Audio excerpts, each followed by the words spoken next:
Are you ready?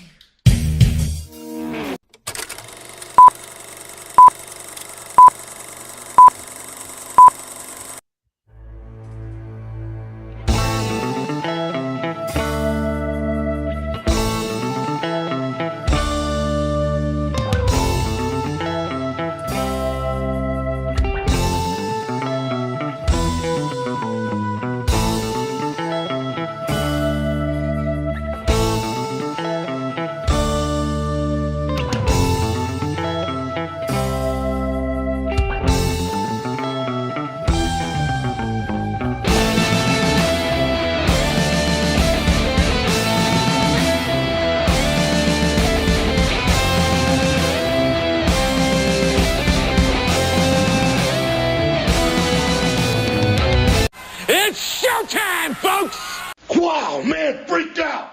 Give me a hell yeah! Throwdown Nation, we are live. It is a Wednesday. We are rolling on Instagram, YouTube, Twitter /X, Facebook, and Twitch. And we are here with an episode of the Wrestling Roundtable. I'm your host, Matt, and with me is my broadcast partner, indie wrestler extraordinaire, and a hell of a guy, the Caesar himself, Steven Calozzi. How you doing tonight, sir? You're always too good to me, Matt. I'm doing all right. I'm just getting over being sick, as we talked about before the call and everything.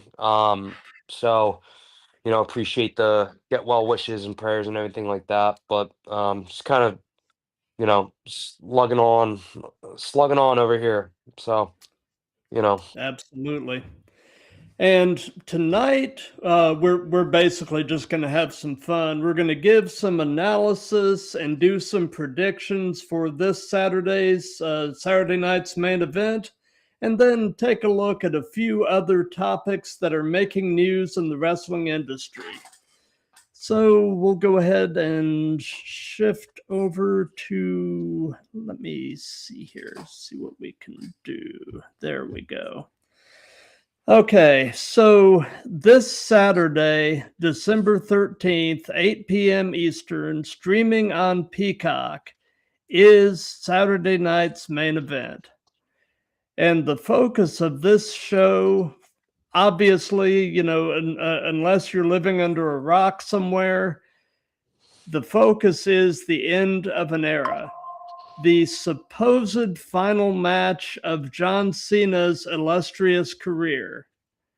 And I say supposed for a few reasons that we'll get to in a little bit.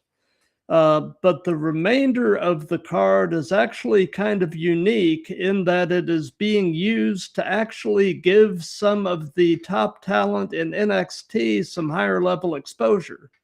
So, I'm kind of intrigued. Any thoughts from you on just the overall show itself before we get into match specific stuff? Yeah, nothing really to add on that. I agree. It's a very John Cena show in nature in that it's gonna be a way to broadcast, some up and coming talent. The show is very heavily NXT dominated. And I think it's got a lot of potential to be a really overall high quality show. I have my reservations about the main event, though. We'll get into that. We'll get into that soon enough, though. Absolutely. Well, the word is that what you would think would be the main event, the match with Cena and Gunther, is actually supposedly going to open the show. And I find the match placement interesting. I'm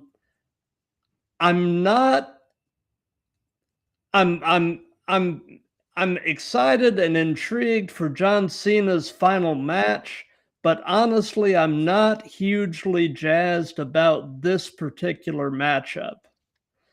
I Sure. don't think Gunther needs this match. unless they are looking to turn him into some sort of a Neo legend killer type of gimmick, because he just, Right.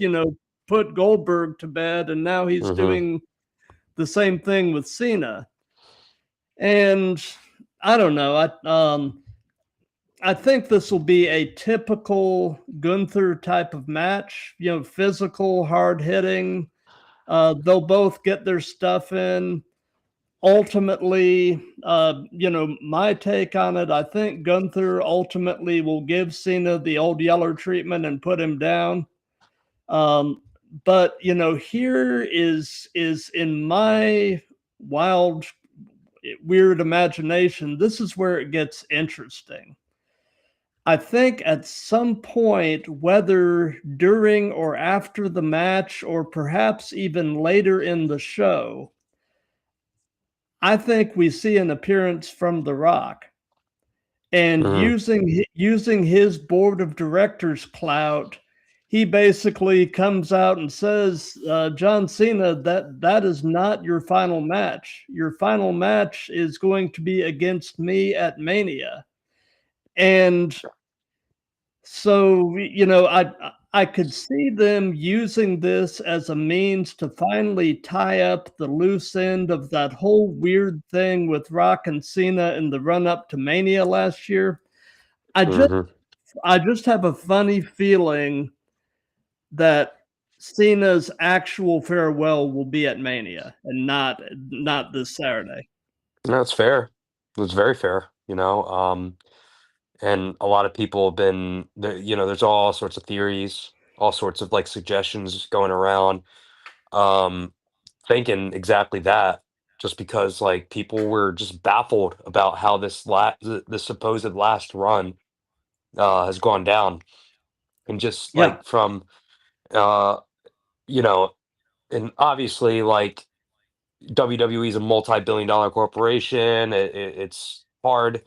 I couldn't even imagine what it's like to be a part of creative, trying to run it, and all these, variables that go into booking.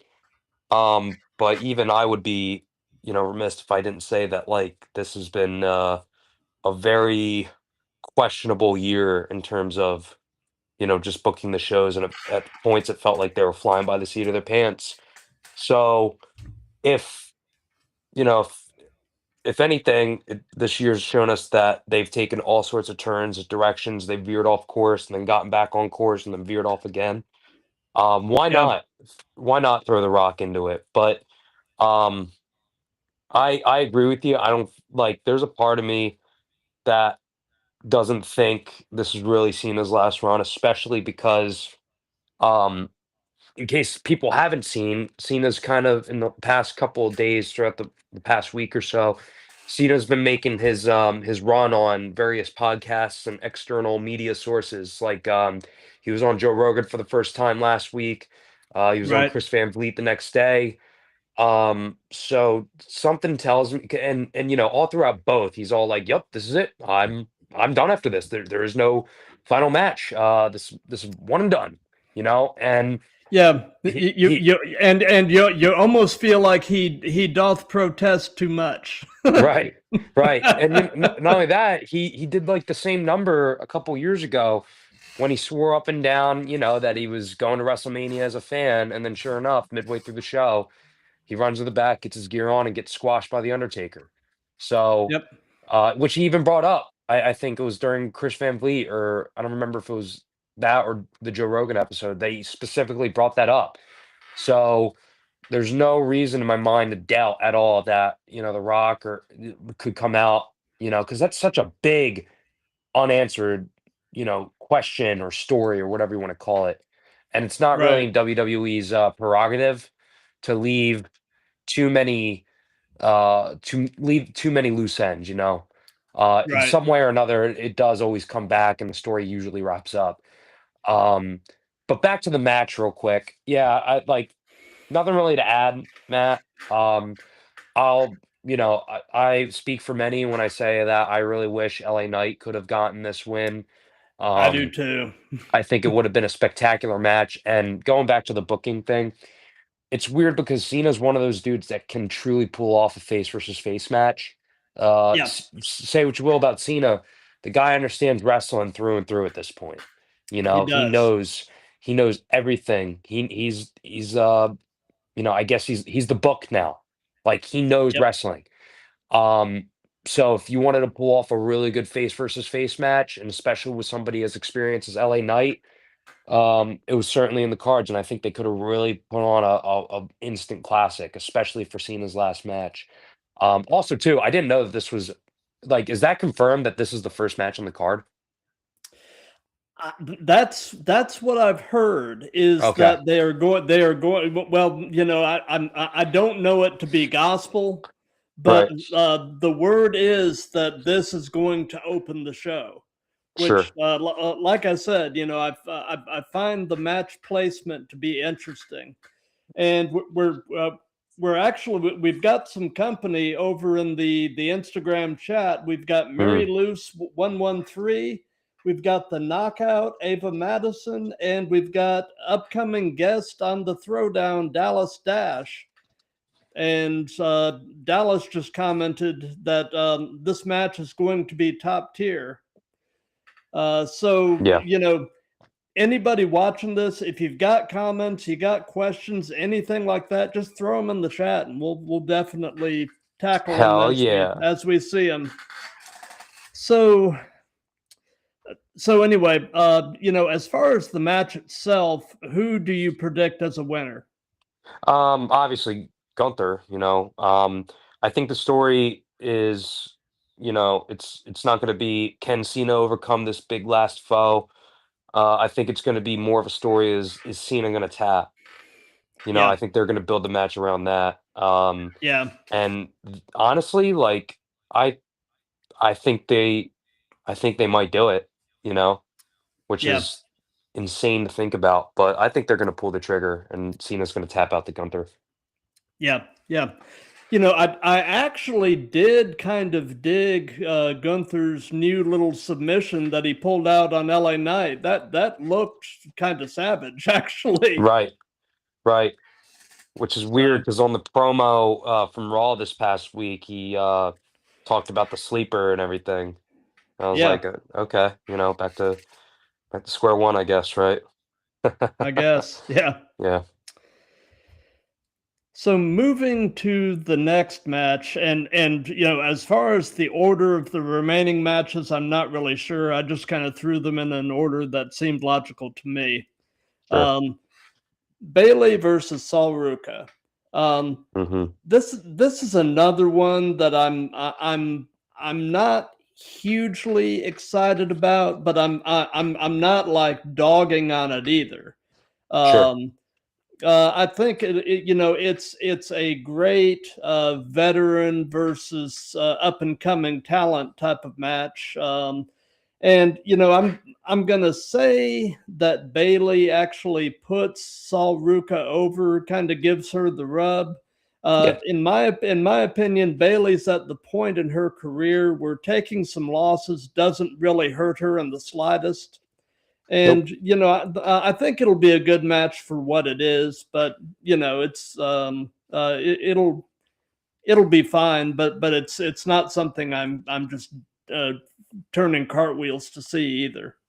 Right. And off topic, real quick, but in regards Bailey, and anybody in the chat or that's watching, feel free to chime in on this. But in case people haven't heard, recently Bailey, there was a big thing going around that Bailey was putting on, I guess, like a multi-day seminar down at the Performance Center. It was literally one of those things where she's like, "Hey, look, if you're, an independent wrestler." Um, it was oriented towards the female competitors. So she's like, "Hey, look, if you're an independent female wrestler and you're on the scene and you have some matches," I think she put like an email out there. I think it was on her Instagram or something, and she said, "Hey, email me this or email me here, send some matches, and we're gonna get you down here." And one of my friends, Amira on the West Coast, well, I don't want to say Frank, I know her, but like at a glance, I saw that she went down there. And a couple other people that I knew that went down there. And like just from what I saw, it was a really good experience for a lot of up and coming, wrestlers. And that was, first of all, a rare thing that you get somebody from WWE that's actively like giving independent talent time and coaching and direction, especially in a small atmosphere like that. But really, just I think that showed the kind of person that Bailey is, and I think that was a really cool experience just watching that happen. Because I'm sure Matt, and I certainly know too. Like, um, independent wrestling is hard, but it's filled with very hard working people. Oh, Um, absolutely. yeah, and the fact that Bailey saw that, and I saw just all the Instagram posts about the seminar that went down, and how rewarding it was, and how cool of a person she is. Um, I just wanted to put that out there, and I thought, that was a really nice thing to see, very wholesome thing to see this week. But anyway, back to the match. Yeah, I think it's going to be a good match. Both are top tier. No worries there. And I think, yeah, like you said, Bailey's just, she's done everything there is to do. Except I think main event Mania, correct me if I'm wrong. Um, Yeah, but aside from that, yeah, nothing like Bailey's at like that, I guess, golden age of vet status. right. And Sol Ruka could definitely use it. So Oh, for but yeah, sure, for sure. And Dallas Dash just commented that he loves the fact that they're showcasing some of the NXT talent on the show, and I couldn't agree more. I actually hmm feel like this current iteration of NXT, as far as just overall talent, may be fairly close to how things were in the black and gold era yeah, the black when and gold, yeah, the undisputed era was yeah, doing all their stuff. Yeah, I feel like this version of NXT is pretty close talent wise to that bunch. yeah. I agree. It's been really like, the over the top gimmicks, um, like the NXT 2.0 era that kind of like Yeah. was all over the place. Like, not saying that that's a bad thing, but it was definitely a change in pace. Recently though, NXT is really focused back on the ring work and making more like down to earth, realistic storylines, and Hmm. which we'll talk about later. But I'm really digging it. So, and this show is kind of like a product of that. So, Yep. So this next match, this one, I'm actually really intrigued to see. sure. You've got AJ Styles and Dragon Lee. It occurred to me, if you kind of mash those two together, you end up with AJ Lee. Yeah. Or Brandon Styles, right? Right? Yeah, Or no, wait, Dragon Styles. Sorry, yeah, bad vision. Thanks, Army. Um, but yeah, yeah, that's funny. yeah. Um, So you've got them, and then you've got Javon Evans and Leon Slater. In my opinion, this could really end up being the match of the night. I mean, this really has all of the ingredients for some real magic to happen here. Yeah. Um, I feel like I mean, for obvious reasons, in this case, AJ and Dragon Lee will get the victory here, but it's going to be one of these matches where I think Javon, Evans, and Slater will come out of this looking like $1 million and elevate it even further as they're going to push AJ and Dragon Lee to their limits. hmm What do you Yeah. say? No, I agree. I did see that. The Usos are kind of back together as a tag team. And they last week on Raw they pretty much called out AJ Styles and Dragon Lee. Um, Hmm. I think that, like you said, it's going to be a very competitive match, and they're going to push both to their limits. Um, I wouldn't be surprised though if there were. Well, first of all, I think AJ and AJ Lee let's call them, Yeah. or Dragon Styles. Um, I think they got it, just barely making it out. Again, after a very competitive match, but I wouldn't be surprised if there was some kind of USO interference, especially because we've been getting hints of like a Jey Uso sort of heel turn, um, Yeah. which is something the fans are kind of clamoring towards too. It's time, I think. And Yeah. I I agree. could see this being a really good like step in the right direction if they decide to utilize this match as a means of like deepening the wound of the Usos heel turn. And then Right. that sets up a match, between AJ Lee and the Usos at the Royal Rumble, perhaps. Um, but yeah, highlighting here, Javon Evans. Been loving his work.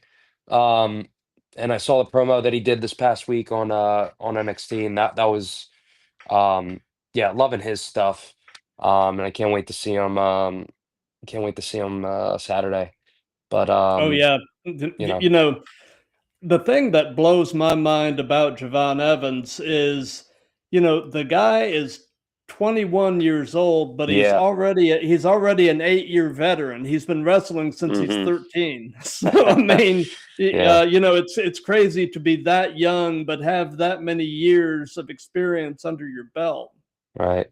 Oh yeah. Sometimes because I'm 26 and sometimes I'll like whether it's at practice or at a show and I'll see somebody that's like again, they got vet status. Like good example is when I was just starting out and I'll go to the Defy shows in Seattle and Hmm. Nick Wayne was there and this was Hmm. right before sorry, he debuted on AEW and he Hmm. did that storyline with Christian Cage.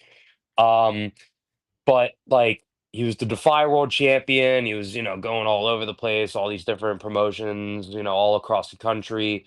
And it was, it was cool seeing a guy of that caliber just like, straight up coming up to a trainee like me and just being like, hey man, just kicking it. And then like I found out he just graduated high school and he's already on AEW, and I'm like, "Shit." Oh, Yeah. man, and at Yeah. the time, I was 23, just starting wrestling, and I was like, "Oh, that definitely doesn't make me feel insecure at all."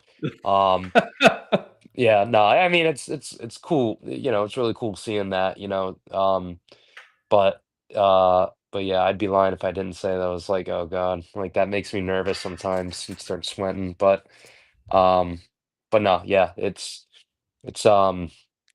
I mean, at the very least, he's got a long career ahead of him, you know? So, Oh, for sure. For sure. yeah. And then we've got this. Yeah. Um, this match, to me, this match is tricky Yeah. because this is kind of Obafemi's introduction to the main roster Yeah. audiences Right. who may or may not be familiar with him. I think most WWE fans probably are familiar with him. Mhm. But the booking of this one, like I said, it's tricky because you don't want Oba to look weak here in a loss. Right. Um, but the odds of him going over on Cody are probably fairly low. I mean, I'm feeling like there's going to be there's going to be shenanigans of some sort. Maybe Drew McIntyre, maybe the Vision. I just think there's likely to be some kind of a schmaz ending with this, with probably no clear outcome. Sure. Sure. And on that, you could add, Ricky Saints to the Well, matter that's because true. That's true. yeah, so I could see him interfering if, they decide to pull the McIntyre and Vision card. Um, Yeah. by the way, that Cody picture for some reason was really funny. I don't know why that face he's making is Yeah. kind of making me laugh. But Yeah. It's a little unsettling. yeah, right. Um, and then you got Oba there just like staring right into your soul, like, oh yeah, we really know who's gonna win this one, right? Um, Yeah. like it would be cool, because I don't remember the last time. Like I know they've done it before. I just can't think of it off the top of my head when they had. Biggest one that comes to my mind right now is Kevin Owens beating John Cena way back when he made his first debut. Uh, and I know Cena wasn't champion at the time, but they made it a big deal that like the NXT champion beat the US champion, basically the guy, John Cena. And I always think that's kind of like a cool angle to go, especially too because Oba just won the NXT championship. And I think they could get a lot of mileage out of that. Um, but that being said, yeah, like for me, like this could go 50-50 either way. Like like I don't really see any longevity of, Cody. Like if Cody wins, it's just like okay, like you know, nothing really nothing really to write home about. He just okay, Cody wins. But if Oba wins, it could be really made a huge deal like out of. Um, I think it would be cool to see that. But again, you know, probably not because at the same time, Cody's the champion. He's the guy right now, and he's being booked very strong. So unlikely. Yeah. But I wouldn't. Yeah, whether it's from Drew McIntyre or Ricky Saints or both. Yeah. I Who wouldn't. I knows? would. Yeah. Right. Um. Who else? The NWL returns. And they decide to gang up on Cody Rhodes. Um. Yeah. I wouldn't rule that out. In fact, I would, if I were a betting man, I would bet on that happening, just some kind of like run in or interference. Yeah. Um, but I think it's going to be a very physical match, and I think Oba is definitely going to like throw Cody around a Oh lot, yeah. and that'll be Yeah. kind of Yeah. sick to see. Yeah, Uh, Oba will definitely get his stuff in for sure. yeah, yeah, for sure. So looking over at the Instagram chat, actually a friend of yours just showed up, Naomi King. Hey, She's oh coming on the hey. show. Coming on the show in January. Looking forward to it. Yeah, no, that's cool. That's cool. I remember you texted me that she was going to be on the show, and I was like, all right, good for her, um, and she's awesome. She's getting work now, all up down Portland and Washington, and she's super awesome. And she's been a really good friend of mine for a minute. So shout out Naomi King. Once again, oh hey, that's an in joke between us friends, Gotcha. a whole bunch of us Gotcha. back there. So, but yeah, no, hope she's doing. Glad to see that she's doing good. I can't wait for her to be on the show. It's gonna be very very cool to see. So, Absolutely. So, any final things you want to say about Saturday night's main event, or are you ready to move on to other topics? uh, I mean, I think the bulk of it was in the Cena thing. Obviously, what the show is being built around. I don't want to give my final eulogic thoughts on the whole Cena run once again. Um, I think that they're going to do something more with it, but if Yeah. not, if they decide to just go like, nope, this is it, this is the last match, he's putting over Gunther, and that's that. Um, at some point, we'll next time we'll talk hopefully more about it. But this heel run, or not heel run, I guess the whole 2025 last time is now John Cena run is you know, one of the big disappointments, but there's been some good to come about it. Like his past two matches with Dom Mysterio have been solid, and very entertaining. I expect nothing different than this match with Gunther. I think it's gonna be a barn burner, a very physical match. I think, you know, Gunther's gonna bring out a level of intensity that's not very seen in John Cena, especially on you know, um, a physical level.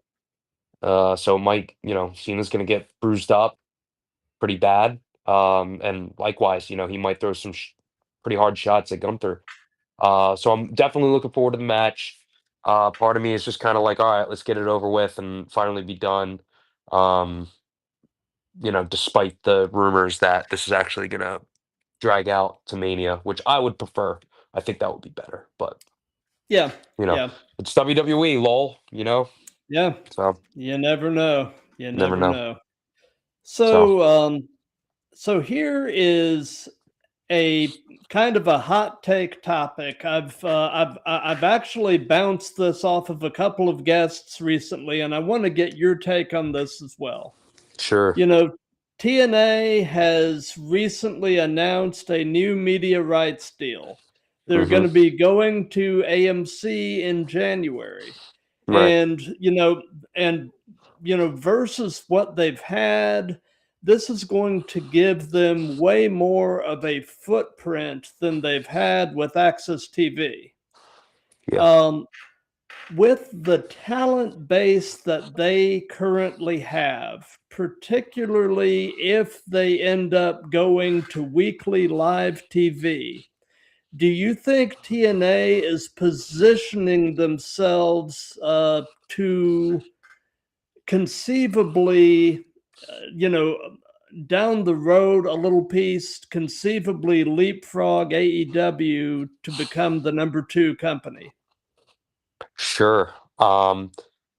Well, before I give my answer, I always love looking back, a little over 10 years ago and looking at how TNA was doing, um, and like the rise and fall and tremendous rise again. Like the TNA, like I guess the renaissance of You TNA can't that it's had. you cannot kill that Yeah, company. I right, mean, right. You can't kill that company. Um, and if anything, like, because it's always had peaks and valleys, kind of like any other company, but TNA seem to be like really, like really extreme. Like you get, the, I, like you got what was it, 2010, where they tried to reinstitute the Monday Night Wars, and like they're up here, and then the next year with like all the Hulk Hogan stuff going on, but then it spurts back up with, the Matt Hardy doing Broken Matt Hardy and everything like that, and then it goes back down for a yeah, while, especially around the pandemic. Um, and then now it's like higher than it's ever been, arguably even higher than like 2007, 2008 when it was at its like peak. And I think it's just a tremendous story in of itself, and I would love to see like more analysis, like on like TNA's just rise, fall, rise, fall, rise, fall. Um, so kudos to TNA, because they've done really what no other wrestling company has done, and they just, like you said, you can't kill them. And they've really survived some really dark times. they have. Now onto this deal. Um, I think here's like here's something that kind of dawned on me. I've had friends who are not involved with wrestling. They're just Hmm.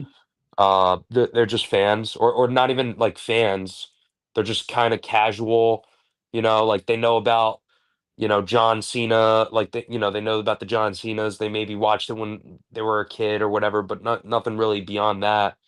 Um, and now they're coming up to me and saying like, "Oh, so you do that stuff like TNA?" So more eyes from TNA are going towards more than just the hardcore wrestling audience, casual fans like that aren't even into wrestling, and that don't even know, you know, um, I guess some of the backstage lingo. They're starting to see TNA now when it was really WWE was always at the forefront and everything else was just Right. kind of, um, but if TNA is kind of like, if here's WWE, here's TNA, and they're still bypassing WWE, getting to that casual audience that wrestling is always trying to gravitate towards, that's a really good sign of things that are coming. Again, I've had two friends within the past week be like, hey, like, I went to a TNA show, which is like astonishing, especially considering where TNA was at a little over a decade ago. So, as far as this TV deal goes, if they can now, granted, um, I'm not. totally plugged into AMC. I don't know if they're doing the whole streaming thing now, or if it's just merely like a, tune in every week on cable TV type deal or watch it on the app. Because that's a little harder accessibility wise versus like something like, I don't know, um, watching Raw on Netflix, or Right. downloading the WWE app, and just watching it on there. Um, so from an accessibility perspective, which is the name of the game when you're trying to get the casual audience involved, and trying to, blend into pop culture, um, like that remains to be seen. But um, TNA losing the major TV deal that they had with Spike way back in the day, and then just floating around. I think at one point, what was it like? They were on Discovery, and then they were on like these whole, Yeah, they they were on they were yeah, on yeah, you know what I'm talking about. the TV Guide channel for a Yeah, while, and then Destination America. yeah, I mean, yeah, and I'm yeah, like, what? Yeah, like channel like 206 7, like they were on like all these like back catalog shit. Like you would have to like press, like WWE's on the yeah, first page, and then like TNA, you would have to go back. Oh, there they are. yeah, Like um, so it's astonishing though that they're now in a position where they can go up to someone like AMC, uh, yeah. which is like pops off. The Walking Dead comes to mind for me. Right. That's a major network. Oh yeah, And moreover, like they're gonna get not just the TV deal and the airtime and possibly even streaming, but they're also going to get, production budgets. They're going to get introduced to new camera equipment, to new lighting equipment, to people that know how to use those things. Now they're going to be from AMC itself. Now they're going to be at the TNA shows, yeah, advising, helping with the technical aspects and everything. I think it's great. I think TNA is in a great position and duly deserved, for all the oh for work that they sure, put in, for So sure, for sure.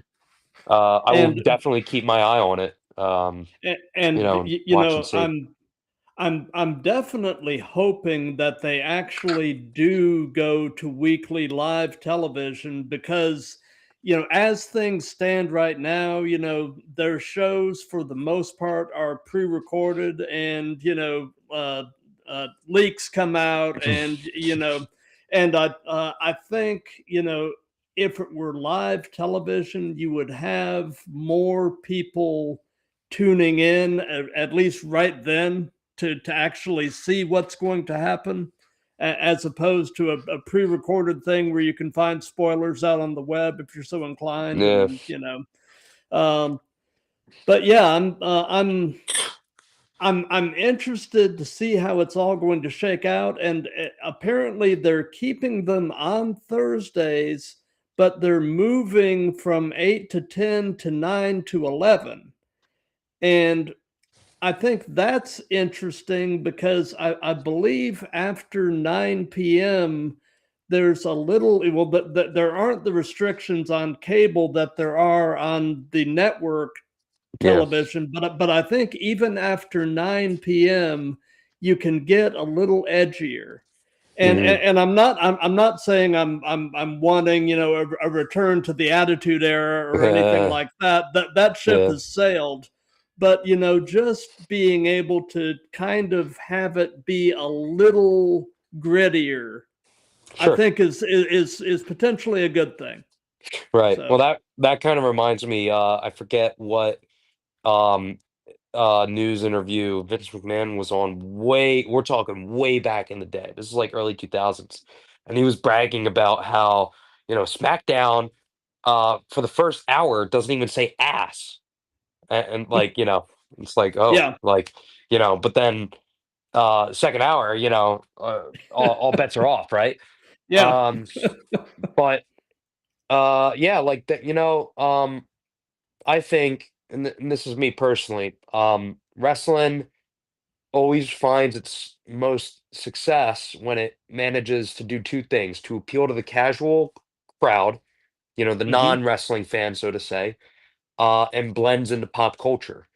And recently, I'm saying like within the past like 5 years, it's kind of done it's like a what's it called? I forget what the wave is called on the parabola, but it's kind of done one of those motions where it's like it does and then it doesn't. It comes up like WrestleMania 40, then it goes down, and then um, obviously every wrestling company out there, whether you're TNA, WWE, AEW, or any independent promotion, you want to appeal to while not sacrificing your product and what you're going to put on the show, you do want to appeal to the casual audience because they're the ones that are going to come in, they're going to bring their friends, and they're going to, you, you got the wrestling fan. The wrestling fan is always going to be there. Every show is going to tune in, right? Um, but the casual is harder to bring in. But once you start getting more and more casual, more and more of the non-wrestling fans watching your product, that's where the floodgates really open, and that's where you get something like WrestleMania 40 being the highest grossing, if I remember correctly, of all time. Now going back to TNA for a second, its goal, obviously, if it's trying to do this in a smart fashion, is to do those two things: appeal to the casual audience and blend into pop culture. Uh, and if we're doing a dissection of today's pop culture, I think we're living in a sort of like a weird replica of like the late 90s, even down to the way that we dress, like, wearing a vintage Count Dooku shirt and some camo pants. So can't get Yeah. any more late 90s skater than that. But like I think in a way, like um, you know, our society is a little bit more edgier, a little bit more crass, and there's a lot of and I'm not saying it's good, I'm not saying it's bad. It's just a reflection of where I think we're at. And I think it mirrors in a lot of ways like the edginess of the late 90s. Um, and I'm not saying, TNA's got to go out and, be like Raw in 1998, 99, where they're doing all this like crash shit, or be crash TV, as they call it. But, if they want to really, dig deep into the pop culture, not just TNA, but wrestling as a whole, you want to appeal to your audience. And if your audience is the more casual fan, that's not really into wrestling but is interested to see what it's about, chances are a more edgier product um, may turn heads and keep them engaged.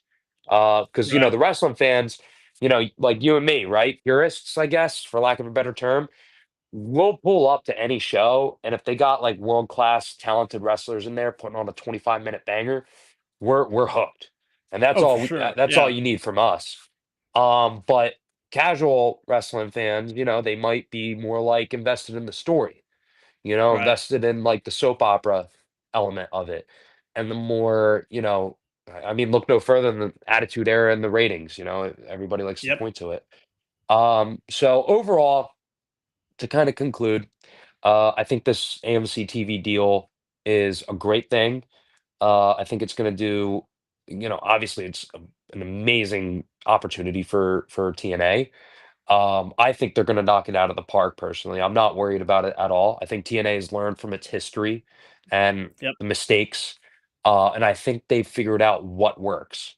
From this year alone, if you just watch TNA as a whole. Oh, for sure. I Yeah. think, yeah, yeah. I think they've really figured out a good formula. All their shows have been exceptional. The Hardys and Dudley's match that we predicted what, a month ago, um, ended up being like an all-time classic.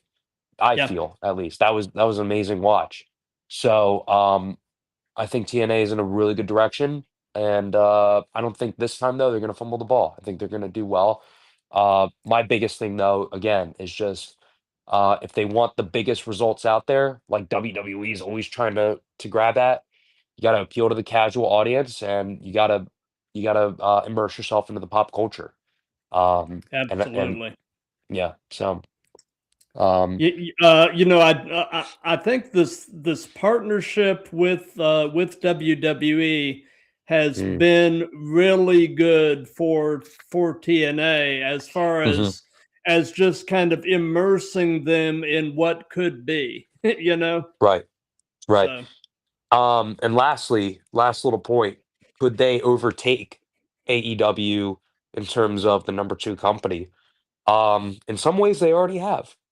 yeah, I feel, because like I said, like to me, success in wrestling, and again, this is my opinion. I know people are going to feel differently about it, but to of me, course. from a show perspective, uh, success in wrestling equates to how many people are watching, how many people are coming back, how many people are buying tickets, how many people are paying their money and giving their attention to support your product. Um, and if people are you know, posting on their story that are not wrestling fans, that are not involved with wrestling, if it's just some of my friends from college or high school, and they're posting about, man, this TNA show tonight was awesome. So happy I came. Definitely come into the next show when it's in town. That is a huge success for TNA, in my book, and vice versa for AEW. If AEW shows up and I see a bunch of my non-wrestling friends going to shows, you know, that means AEW is doing something really well. Um, so as of right now, TNA is really getting out there and it's getting more eyes on its show, on its promotion. Um, so I think, in that case, it's number 2 for sure. Um, you know, you can even argue if it gets, if it gets more eyes on an individual video than a WWE video, then it's one. In that case, to that person, to that group, it's the number 1 wrestling company in the world. And then WWE, comes in and says, "Wait 1 second." Um, Yeah. but I think AEW and TNA are always doing one of these. They're always one up in each other. I think they're really duking it out. In terms of production and overall reach, I think AEW still got it. That could change with this AMC deal. Like I Yeah. said earlier, with access to production and more shows around the country internationally. So I will say, maybe not a good, interesting time for WWE right now, but certainly a very interesting time to be an AEW and TNA fan.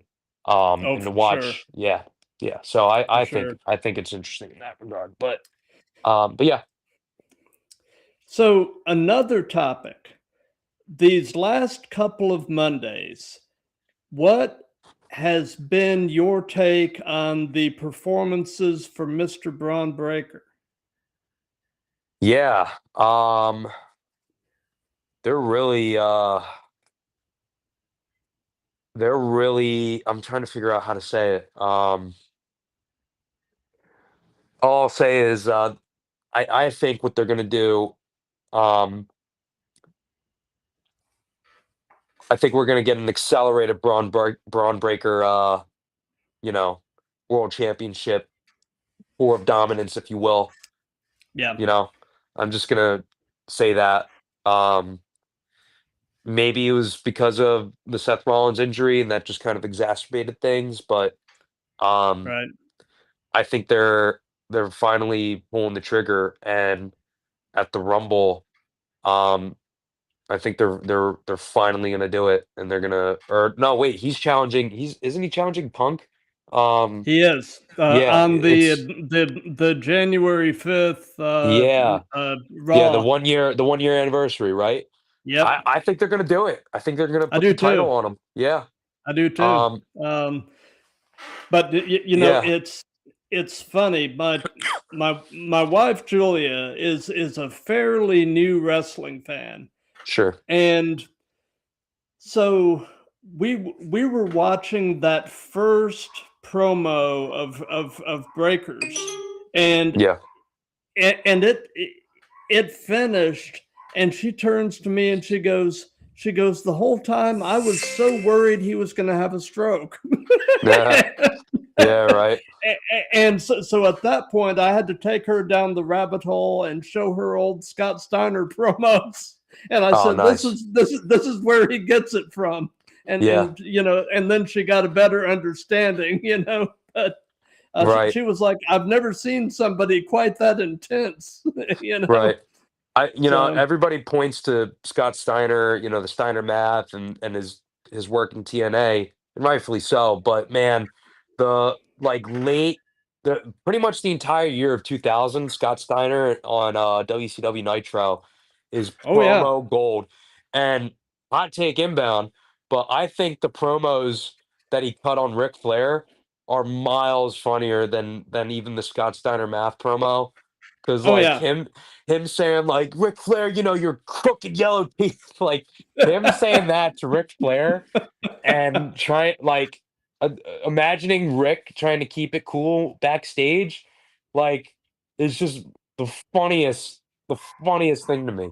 Oh So yeah. that really, really underrated Scott Steiner work. And yeah, Braun definitely reminds me of like 2000 WCW Scott Steiner. Not only because he's so over the top, that it's comical, but he still has that like I'm gonna kick your ass intensity. Like Yeah. he still remains intimidating, which is a really fine line to balance. But he's doing it really well. And it's like really engaging to watch.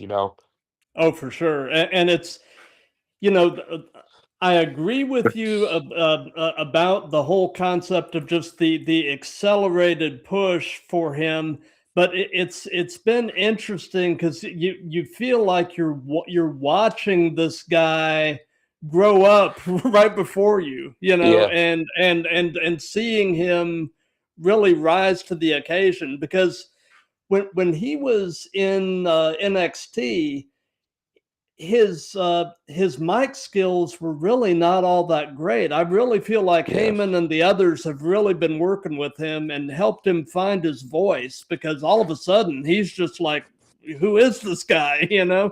Right, So right. Well, again, getting back into the whole, bleeding in the pop culture thing for a second. I remember earlier this year, it was the day before Mania, where, they were doing like a press release and he was still IC champion and he had this big cowboy hat on and he did the Braun Breaker math promo and he was like, I think it's like tens of millions of views on YouTube, the Scott Steiner math promo.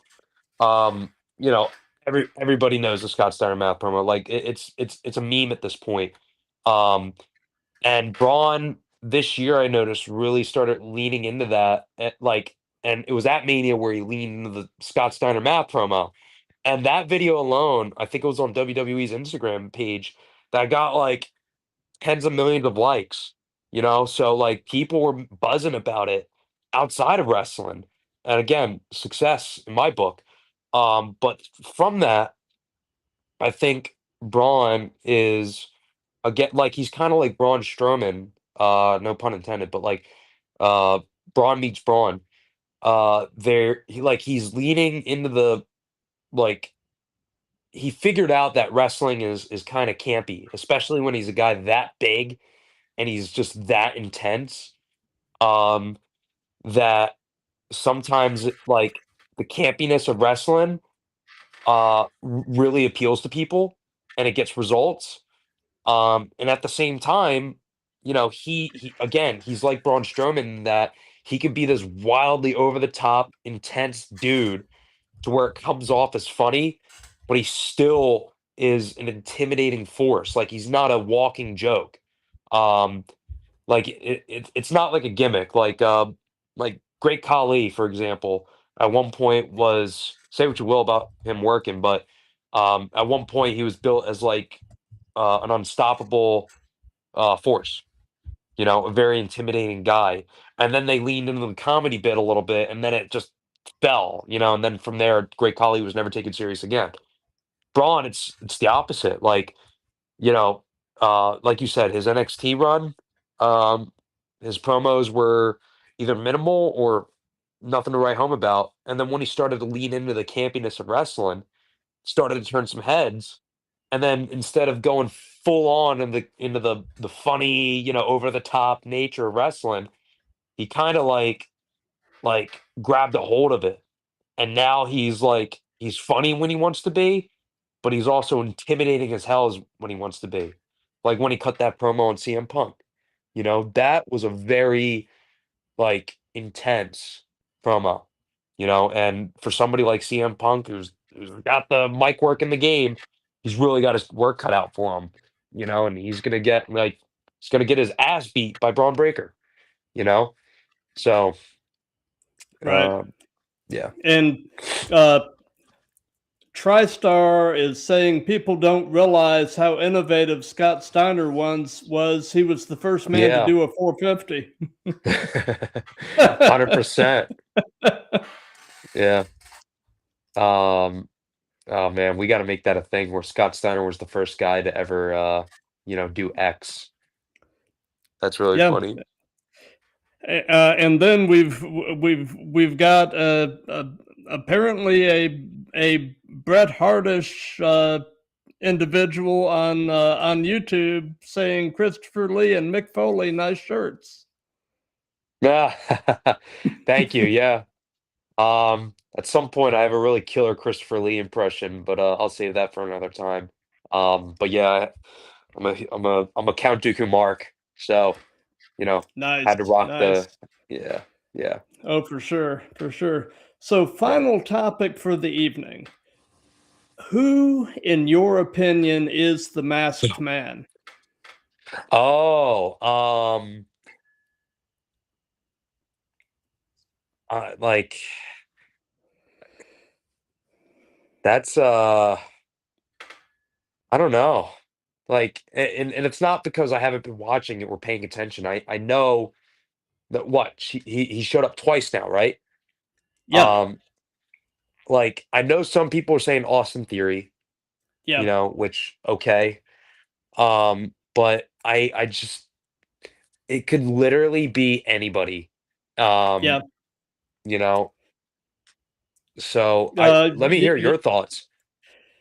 you know, I'll tell you who I want it to be. And it's, I keep hearing Austin Theory. I've even Yeah. heard Jericho. Yeah.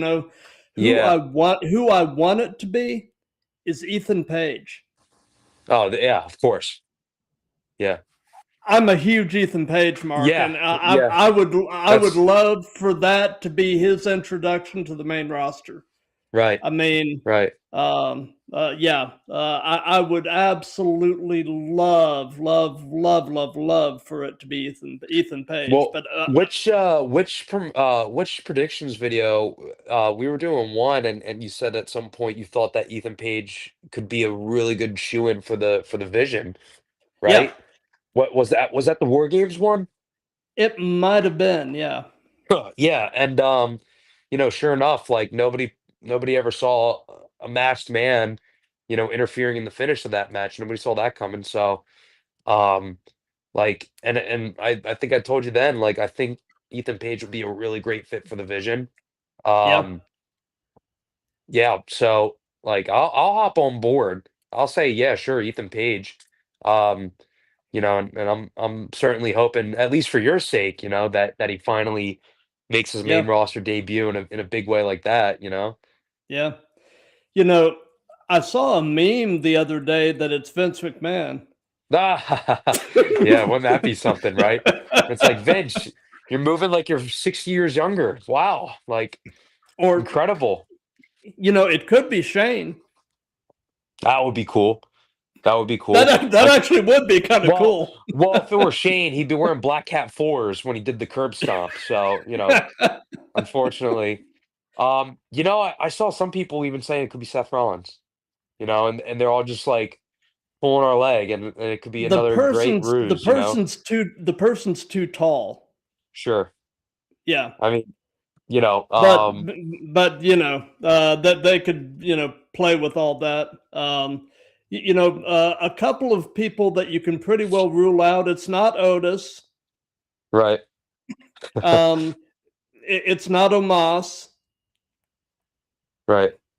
Um, Um, it's it's not the not Rey great Mysterio. Khali. No. Um, let me see who else. It could be you know, trying to think. I'm trying to like there's an old wrestling. This one's a little niche, but it could like it's Christian. I don't know if anybody knows that one. Um, Oh yeah, yeah, when he made his return, I know some people meme that where it's like way back in I think it was 2009 when he came back and uh the commentary team was like it's Christian. Just like just utter silence for like a solid minute after that. But um yeah, it's got to be Kane. It's got to be Kane. Maybe I don't know. It could be me. yeah, It's like yeah. it's like Team Fortress 2, where he's like, it could be you, it could be me, it could even be bah, you know? Yeah. TriStar was saying the masked man could be Junkyard Dog. Yeah, except I think he's dead. right. Hey, Um, shout out to Chris Page. We were joking around about that last night. It's gonna be Roddy Piper. That's who it's gonna yeah. be. Yeah. Yep. Yep. Yep. Um, Bret Hart says it's not Jelly Roll. Damn. Right. Oh Oh, man.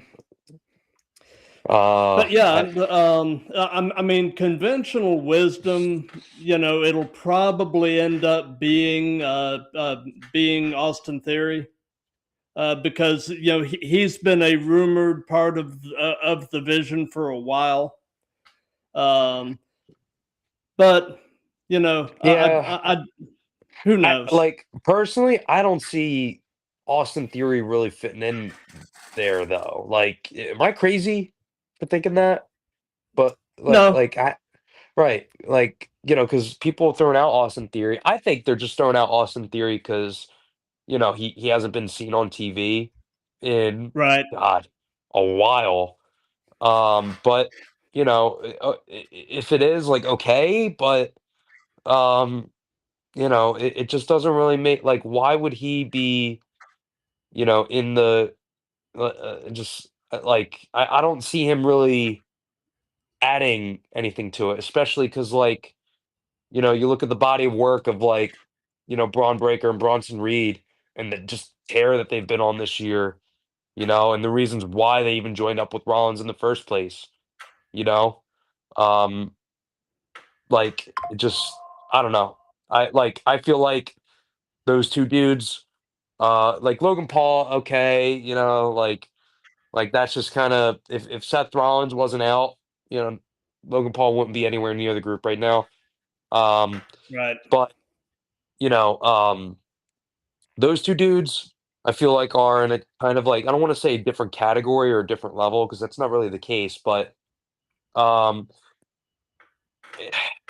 how many times before have you seen like a stable come together where it's like some members just don't fit in, like they're just not a Yeah. fit unless they have like a total character change. Like Austin Theory, all of a sudden can go from like the cocky, always smiling, weaselly chicken shit heel, and now all of a sudden he's like a total badass that just like you know, for whatever reason, demolishes people that are in his way. Like that's the only foreseeable way I could see him being integrated in the group. Plus, like a gear change, you know, a demeanor change, his promos change. But him, opposed to the last time we saw him versus now, I don't know. That's just me. Yeah. Yeah. Yeah, I'm not really sure either. I did notice that recently he's been somewhat active on Yeah, TikTok, did see uh, that. playing around with like some TikTok vignettes, which were kind of interesting. Right, I felt like he was just trying some different things, but right. yeah. So I don't really know, but Guess we'll anyway, have to find out. yeah, yeah. So as we're getting toward the end of things, what do you got going on? Um, so as far as this week goes, I have a contract signing tomorrow at WWA 4 with that bastard, the Prince of Morocco, Moulay. He and I have had a feud brewing for the past month. So we're gonna have a Christmas themed street fight, also known as a deck the balls match. Nice, Um, love it. yeah, so we're gonna have one of those next Thursday, which is looking to be really fun. And when I say fun, I mean me whooping his ass with Christmas themed weapons. So Nice. that'll be good. I'll be at Pro South Friday. And I have some things in the works for some other promotions coming up in the new year. I told Chris the same thing yesterday, where it's like, I'll let the promoters, you know, distribute those details when they think it's time and necessary. But I got some plans coming up. But as far as the immediate future, I got those two this week, and then I got those two next week, and then I'm taking a break. Sorry, until the next year. Going back home to visit my family, and um, shout out to my best friend Carlos, who's missioning into the army finally as a second lieutenant, as a Nice. chemical officer, branch detailed MI, um, or military intelligence. So I'm gonna go back there, celebrate with him. Um, have a good Christmas and good start to the new year. What about you? What plans Nice. you got going Well, on? as far as what we've got coming up, this Saturday, actually at a special start time, the graphic there says it says 2 p.m. Eastern. Uh, we've actually bumped it back to 3 p.m. Eastern, which will be 8 p.m. UK time. We've got Mm, episode 182 with UK-based pro wrestler Big Deal Dante. right He on. and another recent guest of mine, Martin Cardia, have been kind of hot potatoing the prize junior heavyweight title kind of back and forth. So I'm interested to kind of get his perspective on the whole thing. And then after that, this coming Tuesday, the 16th, 7 p.m. Eastern, the normal start time. Episode 183 with Texas-based wrestler CJ Flores. Um, he's actually from the area of Texas that I lived for most of my first 6 years down in the San Antonio area. Mm. So I'm definitely excited to talk to him and pick his brain a bit. And beyond that, you and I actually have some plans for some new content that we're going to be playing around with, early on in the new year. I'm Indeed. definitely excited to do some of that, and we'll kind of unveil a little more of that when the time is right. But man, I love collaborating with you, brother. Yeah, likewise. Likewise. It makes 2 hours fly by. Every time, well, I guess an hour in this case, but it's certainly a lot of fun. And I don't want to get, too much in the whole New Year's resolutions thing or anything like that or reflection, but it's been a solid year, and this has definitely been a big, big highlight and making 2025 a really fun, uh, invigorating year in my life. So thank you, Matt, for allowing me to come on and have a great shared passion with you and everybody watching. Which, speaking of, I don't want to unveil any details, but to you watching at home, bang, we might be involving you at some point in our plans for Yep. the next year. So definitely stay tuned for that. But yeah, Absolutely. but Matt's the man with the plan. He's the bomb.com. And we got some wicked stuff planned up for 2026. We've been talking a lot about some out there ideas, and we're really looking forward to it, and we'll feed you those details when the time comes. So stay tuned, you know.